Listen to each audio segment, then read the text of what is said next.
Welcome to our channel, Studies Tamila. ES3451 Introduction of Operating System one question பார்க்க போகிறோம். இது also common for ADS and cyber security. AL3452க்கும் இதே படிச்சுக்கலாம். First unit 1ல் function of OS, system calls and its டைப்ஸை படிச்சுக்கணும். அடுத்து OSோட ஸ்ட்ரக்சரை படிச்சுக்கணும். நெக்ஸ்ட் யூனிட் 2ல் CPU scheduling, semaphores, banker's algorithm, deadlock இந்த 4 கொஷின் படிச்சுக்கோங்க. நெக்ஸ்ட் யூனிட் 3ல் paging concept, FIFO, LRU, optimal இது எல்லாத்தையும் படிச்சுக்கோங்க.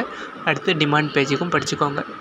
Next unit 4 disk scheduling, file allocation methods, directory structures இது 3 கொஷினை படிச்சுக்கோங்க. நெக்ஸ்ட் யூனிட் 5ல் விர்ச்சுவல் மிஷின் கான்செப்ட் இது ரொம்ப இம்பார்ட்டண்ட். விர்ச்சுவல் மிஷினில் இருக்க எல்லாத்தையும் படிச்சுக்கோங்க. ஆண்ட்ராய்டு ஆர்கிடெக்சர் படிச்சுக்கோங்க. ஆண்ட்ராய்டு விசஸ் iOS படிச்சுக்கோங்க. உங்களுக்கு ப்ராப்ளம்ஸ்னு கேட்கலாம். பார்ட் சியில் banker's algorithm, paging concept and disk ஷெடியூலிங்லாம் வச்சுட்டு ப்ராப்ளம்ஸ் கேட்கலாம். ப்ரிப்பேர் பண்ணிக்கோங்க ப்ராப்ளம்ஸ்க்கு. தேங்க்ஸ் ஃபார் வாட்சிங்.